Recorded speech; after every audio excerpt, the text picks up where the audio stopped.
Class 7 mathematics का एक नया चैप्टर शुरू करते हैं, लाइंस एंड एंगल्स। ये है एक्सरसाइज 5.1 का इंट्रो वीडियो, यानी कि इस वीडियो में हम एक्सरसाइज 5.1 में काम आने वाले सारे बेसिक कॉन्सेप्ट्स को क्लियर करते हैं। लेकिन ये वीडियो देखने से पहले आप ये सुनिश्चित करें कि आपको पॉइंट, लाइन सेगमेंट, रे, angles and types of angle, ये सब कुछ आपको आता हो। अगर ये पिछली चीज़ें क्लियर हैं तब ये वीडियो आपके लिए है। तो यहाँ पर वीडियो शुरू करने से पहले मैं आपसे एक छोटी सी बात डिस्कस करना चाहता हूँ। एक छोटा बच्चा है और उससे मैं पूछता हूँ कि हु आर यू, आप कौन है? तो वो जवाब देता है, लेट्स से उसने अपना नाम बताया कि उसका नाम अरुण है।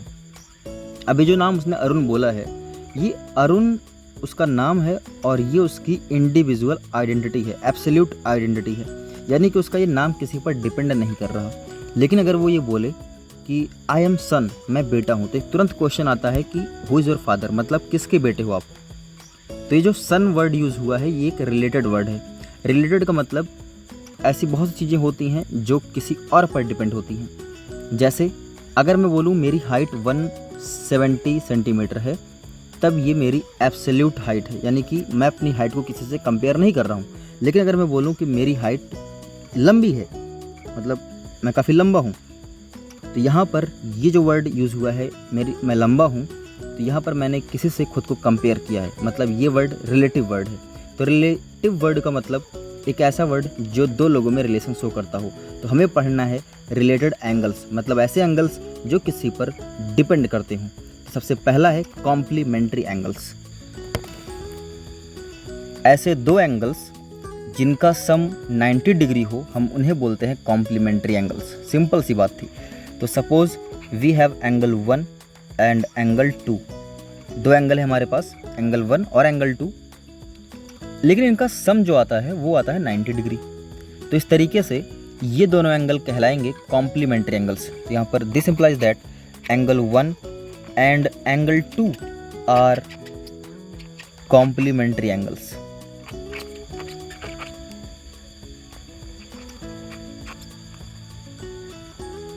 यहाँ पर अकेला कोई कॉम्प्लीमेंट्री एंगल नहीं है, एंगल 1 एंड 2 दोनों एक साथ बोले जाएंगे कॉम्प्लीमेंट्री एंगल्स। हाँ, ये बोल सकते हैं कि अगर हम किसी एंगल एक की बात करेंगे, मतलब किसी एक एंगल की, चाहे 1 हो चाहे 2 हो, तब उनको हम बोलेंगे कॉम्प्लीमेंट। मतलब 1 2 का कॉम्प्लीमेंट है और 2 1 का कॉम्प्लीमेंट है। यहाँ हम लिख सकते हैं कि each angle is complement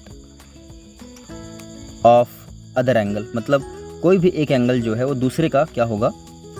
complement होगा। अब इसका एग्जांपल देख लेते हैं, जैसे कि 30 एंड 60 डिग्री, ये जो दोनों एंगल्स हैं इनका सम कितना आएगा? 90। तो इसलिए 30 और 60 दोनों कॉम्प्लीमेंट्री एंगल्स हैं, या ऐसा कह सकते हैं कि 30 60 का कॉम्प्लीमेंट है और 60 30 का कॉम्प्लीमेंट है। तो कॉम्प्लीमेंट्री एंगल का मतलब जिसका सम 90 हो। यहाँ पर कुछ बातें डिस्कस करने के लिए हमारे सामने है। Can 2 acute angles be complementary to each other? क्या दो कॉम्प्लीमेंट्री एंगल एक दूसरे के कॉम्प्लीमेंट हो सकते हैं? The answer is yes. और एग्जांपल शो कर देंगे हम।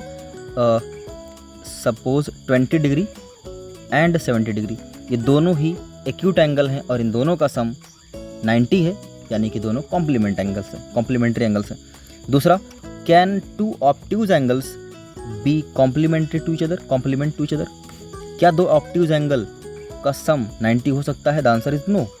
कोई भी एग्जांपल ले लो ऑब्ट्यूज एंगल का। ऑब्ट्यूज का मतलब मोर देन 90, तो एक ले लिया हमने 100, दूसरा भी ले लिया 120।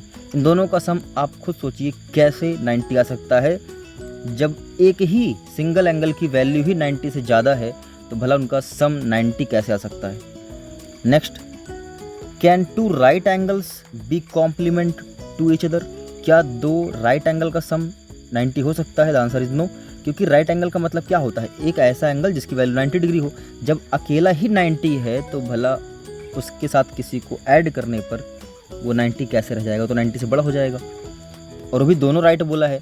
अगर दोनों राइट एंगल हैं यानी कि 90 + 90 तो 180 हो जाएगा। तब ये कॉम्प्लीमेंट्री का कॉन्सेप्ट नहीं यहाँ पर। कॉम्प्लीमेंट्री का मतलब जहाँ पर सम 90 हो, अकेला यहाँ पर 90 हो गया है। नेक्स्ट है सप्लीमेंट्री एंगल्स। तो एकदम कॉम्प्लीमेंट्री की तरह ऐसे दो एंगल जिसका सम 180, बस फ़र्क यहाँ पर है सम का। सम वहाँ पर 90 था, यहाँ पर 180 है। तो अगर 1 और 2 इन दोनों का सम 180 आता है तो हम कह सकते हैं कि angle 1 and angle 2 are supplementary angles, are supplementary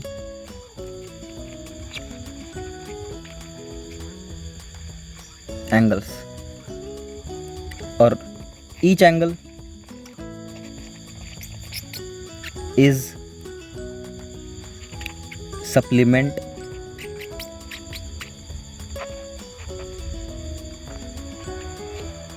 of other angle.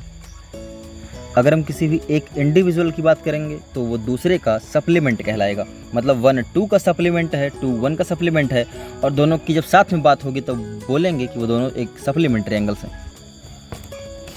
Example के लिए यहाँ पर हम ले सकते हैं 60 डिग्री एंड 120 डिग्री। इन दोनों एंगल्स का सम 180 है, so that they are supplementary angles. यहाँ भी कुछ बातें डिस्कस करने के लिए। कैन 2 ऑब्ट्यूज एंगल्स भी सप्लीमेंट्री? क्या 2 ऑब्ट्यूज एंगल्स का सम सप्लीमेंट्री हो सकता है? The answer is yes. तो ऑब्ट्यूज के तौर पर एग्जांपल ले लेते हैं हम। एक मिनट, वेट, माफ़ कीजिएगा, इसका आंसर होगा नो। रीज़न, ऑब्ट्यूज एंगल का मतलब मोर देन 90। तो यहाँ पर बिना एग्जांपल लिए हम समझ सकते हैं कि एक एंगल 1 है, एक एंगल 2 है। इसकी भी वैल्यू 90 से ज़्यादा है, इसकी भी वैल्यू 90 से ज़्यादा है, क्योंकि ऑब्ट्यूज बोला गया है। ऑब्ट्यूज का मतलब मोर देन 90। अगर दोनों ही एंगल्स की वैल्यू 90 से ज़्यादा है तब इनका सम 180 से बड़ा होगा। इन दोनों का सम 180 से ज़्यादा हो जाएगा। तब ऐसे में ये दोनों सप्लीमेंट्री नहीं रह जाएंगे, क्योंकि इनका सम 180 आना चाहिए था। तो 180 तभी आ सकता है जब दोनों 90-90 हों, या एक अगर 90 से ज़्यादा हो रहा है तो दूसरे को 90 से कम होना पड़ेगा। तो इसका आंसर हो जाएगा no. Next, can 2 acute angles be supplementary? क्या 2 एक्यूट एंगल्स का सम सप्लीमेंट्री हो सकता है? इसका भी आंसर हो जाएगा नो। आइए चेक करते हैं कैसे। एक एंगल 1 है, एक एंगल 2 है। 1 की भी वैल्यू 90 से कम है, क्योंकि एक्यूट बोला गया है, एक्यूट का मतलब 90 से कम। एंगल 2 की भी वैल्यू 90 से कम है। जब दोनों की वैल्यू 90 से कम है तब जो सम होगा वो 180 से कम ही रह जाएगा, मतलब 180 तक नहीं पहुंच पाएगा। तो ऐसे में ये दोनों सप्लीमेंट्री नहीं है। The answer is no. Next, can 2 right angles? अच्छा, क्या 2 राइट एंगल होता सप्लीमेंट्री हो सकता है? Answer is yes. राइट का मतलब 90, और दोनों ही राइट एंगल है, 90-90 180। नेक्स्ट कॉन्सेप्ट है भैया एडजेसेंट एंगल्स का। बड़ा ही इंटरेस्टिंग कॉन्सेप्ट है, बच्चे अक्सर कन्फ्यूज हो जाते हैं इसमें। तो 2 angles are said to be adjacent if 2 angle adjacent कहलाएंगे कब? जब 3 कंडीशंस फॉलो हों। पहली, दूसरी, तीसरी। 3 कंडीशन, देखो 2 एंगल हैं, अगर वो इन तीनों कंडीशंस को फॉलो करते हैं तब जाकर के वो एडजेसेंट कहलाएंगे। अब वो 3 कंडीशंस हैं क्या? पहली कंडीशन,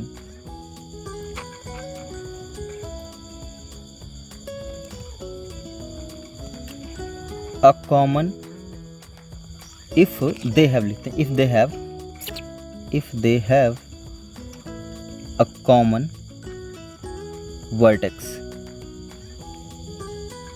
जब तक इसका फिगर नहीं बनेगा तब तक बातें क्लियर नहीं होंगी, इसलिए अभी बस लिखते हैं, समझने पर जोर डालेंगे फिगर बनाने के बाद। तो पहली कंडीशन क्या है कि उनका एक वर्टेक्स कॉमन होना चाहिए। दूसरा, दे हैव अ कॉमन रे, ये कह सकते हैं साइड या फिर आर्म। तो आर्म ही बोल लेते हैं, they have a common arm, क्योंकि एंगल के केस में हम उनको आर्म्स बोलते हैं। तीसरी सबसे इम्पॉर्टेंट कंडीशन है the non common arms are on either sides of the common arm. अब इसका फिगर बनाते हैं तब समझते हैं कि बात है क्या। तो अपने पास यहाँ पर एक एंगल ये हो गया, वेट, दिस इज एंगल 1 और ये हो गया एंगल 2।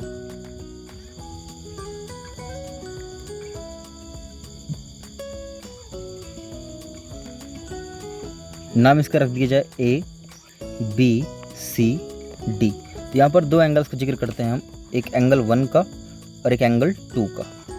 तो एंगल 1 का मतलब हो गया यहाँ पर एंगल A B C और एंगल 2 का मतलब हो गया एंगल C B D। अब ये दोनों एंगल यहाँ पर एडजेसेंट एंगल हैं क्योंकि ये तीनों कंडीशन को फॉलो कर रहे हैं। सबसे पहली कंडीशन ये थी कि उनमें एक कॉमन वर्टेक्स होना चाहिए। तो अगर आप एंगल 1 को देखते हैं तब भी इसमें पॉइंट B जरूर आता है क्योंकि इसका नाम हम बोलते हैं एंगल ABC, तो B आया, यस। जब हम एंगल 2 को बोलते हैं एंगल CBD, तब भी B से ही होकर बनता है ये एंगल। तो B एक ऐसा वर्टेक्स है जो दोनों एंगल्स के लिए कॉमन है। पहली कंडीशन तो फुलफिल हो गई। दूसरी कंडीशन ये है कि दे हैव अ कॉमन आर्म, एक ऐसी आर्म हो जो कॉमन हो। तो एंगल जो पहला एंगल है एंगल 1, हर एक एंगल में 2 आर्म्स होती हैं, तो इसमें भी 2 आर्म है, एंगल 2 में भी 2 ही आर्म्स हैं, लेकिन टोटल तो 3 आर्म हैं।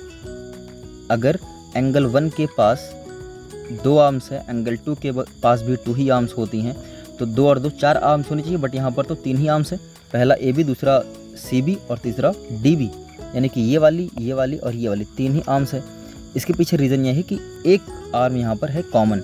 जैसे कुछ पड़ोसियों का घर ऐसे होता है कि जो बीच वाली दीवार होती है वो दोनों के लिए सेम ही होती है, मतलब एक ही दीवार से दोनों का घर बनता है। ऐसे ही जो BC है, ये वाली line, this is common arm, क्योंकि इस आर्म से दोनों एंगल बने हैं, एंगल 1 भी एंगल 2 भी, तो एक आर्म हो गई कॉमन। चलिए ये भी कंडीशन फुलफिल हो गई है। उसके बाद तीसरी लाइन सबसे इम्पॉर्टेंट है, द नॉन कॉमन आर्म्स, यानी कि जो आर्म्स कॉमन नहीं हैं वो कॉमन वाली के दोनों तरफ पड़नी चाहिए, मतलब एक लेफ़्ट तो एक राइट। तो यहाँ पर 3 आर्म्स हैं कुल, पहला BA BC BD, जिसमें से BC क्या है, कॉमन। आप देखें BC जो पर्पल रंग की दिखाई दे रही है ये है कॉमन आर्म, और जो नहीं कॉमन है वो है एक BA यानी कि ये नीचे वाली, और ये एक है BD ऊपर वाली। तो ये दोनों आर्म्स जो कॉमन नहीं हैं, ये एक राइट में है, दूसरी लेफ़्ट में है। अगर ऐसी कंडीशन फुलफिल होती है तब ये दोनों कहे जाते हैं एडजेसेंट एंगल्स। तो यहाँ पर एग्जांपल के लिए हम लिख देंगे angle ABC and angle CBD are adjacent angles.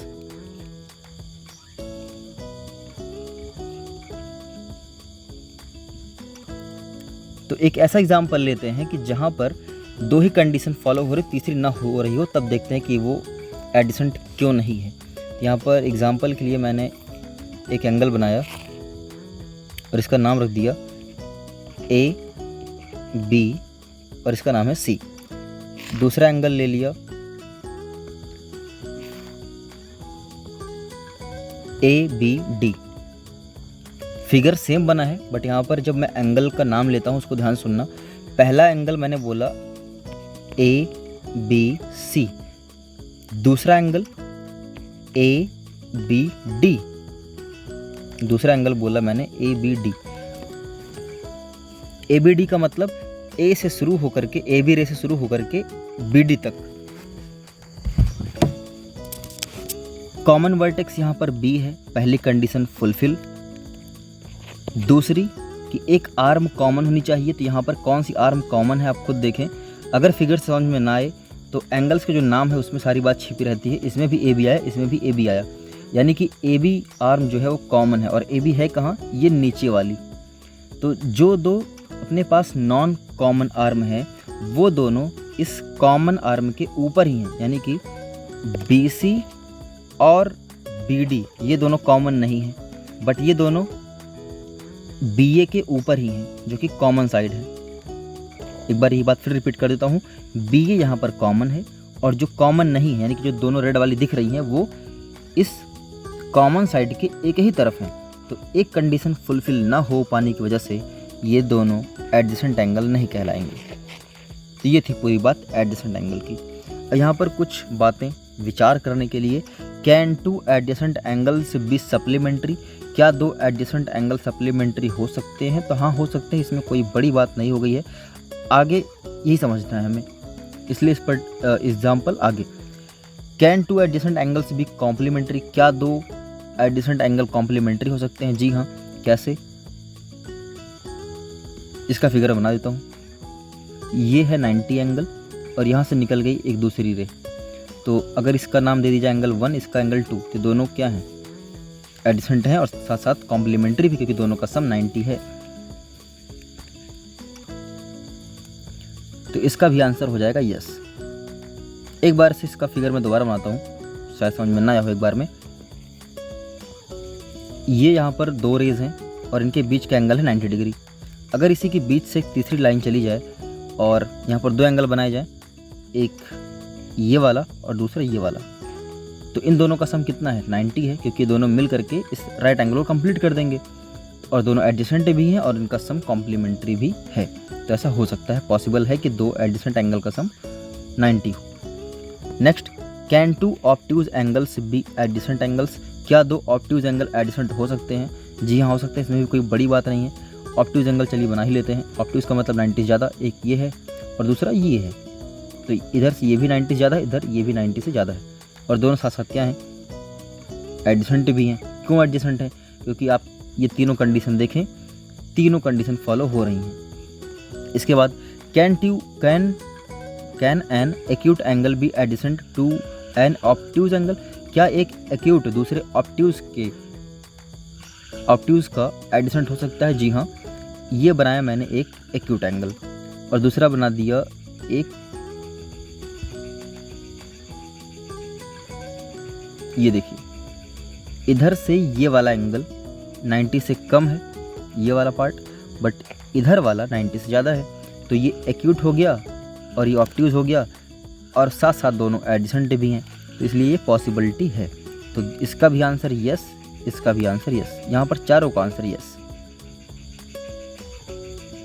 Next आता है लीनियर पेयर का कॉन्सेप्ट। तो ये भी बड़ा अच्छा कॉन्सेप्ट है। लीनियर पेयर का मतलब यहाँ पर दो कंडीशन फॉलो होती हैं, तब जाकर लीनियर पेयर बनता है। पहली कंडीशन कि वो दोनों होने चाहिए एडजेसेंट एंगल्स। क्या हो अपने पास? टू एडजेसेंट एंगल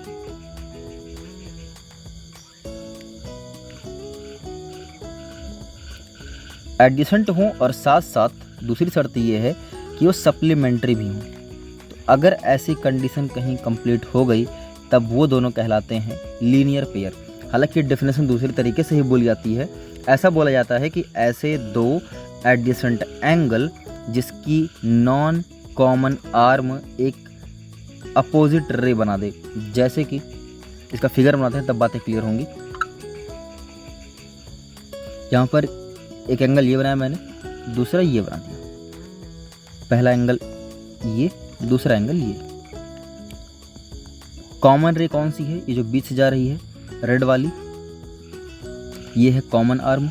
जो नॉन कॉमन है, ब्लू वाली, अगर आप देखें ये दो अपोजिट रेज हैं, एक राइट में जा रही है, दूसरा लेफ्ट में जा रही है, तो इसी को हम बोलते हैं लीनियर पेयर। लीनियर पेयर का मतलब एडजेसेंट हो, लेकिन दोनों का सम क्या हो जाए? 180। या ऐसा कह सकते हैं कि जो उनकी नॉन कॉमन रेज हों, नॉन कॉमन आर्म्स हों, वो एक स्ट्रेट लाइन फॉर्म कर दें, तब इन्हीं दोनों को हम क्या बोलते हैं? Linear pair. तो यहाँ पर लिख देंगे angle 1 and angle 2 are forming linear pair. बस यहाँ पर इतना लिखना काफ़ी है कि एंगल 1 एंड 2, क्योंकि इसका 1 और 2 का सम जो है वो 180 आ रहा है।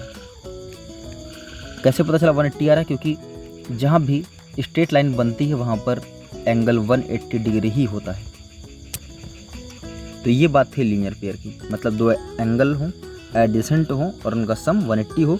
सम 180 होने का मतलब उनकी नॉन कॉमन आर्म्स एक स्ट्रेट लाइन फॉर्म करेंगी। यहाँ पर कुछ बात सोचने के लिए, can two acute angles form a linear pair, क्या दो एक्यूट एंगल लीनियर पेयर बना सकते हैं? आइए चेक करते हैं एग्जांपल से। एक एंगल 1 लिया, एक एंगल 2 लिया, ये भी 90 से कम है, ये भी 90 से कम है, तब इन दोनों का जो सम आएगा वो 180 से कम रहेगा। अगर 180 से सम कम है उसका, इसका मतलब स्ट्रेट लाइन फॉर्म नहीं हो पाएगी और लीनियर पेयर नहीं बन पाएगा, तो इसका आंसर हो गया नो। अगला, can two obtuse angle forms a linear pair, दो ऑब्ट्यूज एंगल हो यानी कि 1 और 2, ये भी 90 से ज़्यादा, ये भी 90 से ज़्यादा, तो दोनों का अगर दोनों की वैल्यू 90 से ज़्यादा है तो इनका सम जो होगा वो 180 से ज़्यादा आ जाएगा और इस तरीके से फिर से स्ट्रेट लाइन फॉर्म नहीं हो पाएगी, इसलिए इसका भी आंसर हो जाएगा नो। अगला, can two right angles form a linear pair, क्या दो राइट एंगल लीनियर पेयर बना सकते हैं? The answer is yes. एक इधर 90 का हो गया, एक इधर का 90 का हो गया, दोनों का सम 180 बन गया लीनियर पेयर, तो इसका आंसर है yes. Last concept, vertically opposite angles. तो इसके लिए भी एक एग्जांपल लेते हैं। मान लेते हैं अपने पास दो रेज हैं, या दो लाइन्स हैं, एक L दूसरी M। तो जब भी दो लाइन एक दूसरे को इंटरसेक्ट करती हैं तो वहाँ पर बनते हैं 4 एंगल। तो इसका नाम दे दिया जाए 1, 2, 3 और 4। तो इन चारों एंगल्स में 1 के सामने कौन पड़ रहा है? 1 के सामने है 3, यानी कि 1 के जस्ट अपोजिट कौन है? 3, और 2 के जस्ट अपोजिट कौन है? 4। तो इन्हीं को हम बोलते हैं वर्टिकली अपोजिट एंगल। मतलब यहाँ पर 1 का पेयर हो जाएगा 3, मतलब 1 और 3 क्या बोले जाएंगे? Vertically opposite angles. 2 एंड 4, 2 और 4, यानी कि एंगल 2 और एंगल 4 ये दोनों भी क्या हैं? वर्टिकली अपोजिट एंगल, क्योंकि दूसरे के सामने हैं। और एक इंटरेस्टिंग एक फैक्ट है यहाँ पर कि जो वर्टिकली अपोजिट एंगल्स होते हैं वो इक्वल होते हैं। मतलब 1 और 3 एक दूसरे के अपोजिट तो हैं ही, लेकिन इनकी वैल्यू हमेशा इक्वल होगी। मतलब एंगल 1 इक्वल टू एंगल 3 और एंगल 2 इक्वल होगा एंगल 4 की। एक बार ये वाला कॉन्सेप्ट रिवाइज कर लिया जाए। जब दो लाइन एक दूसरे को इंटरसेक्ट करती हैं तो वहाँ पर 4 एंगल बनते हैं, जिसमें से वो एक दूसरे के सामने वाले बनाते हैं वर्टिकली अपोजिट एंगल और वो दोनों इक्वल भी होते हैं। तो इस तरीके से ये वीडियो होता है समाप्त। एक्सरसाइज शुरू करेंगे नेक्स्ट वीडियो में।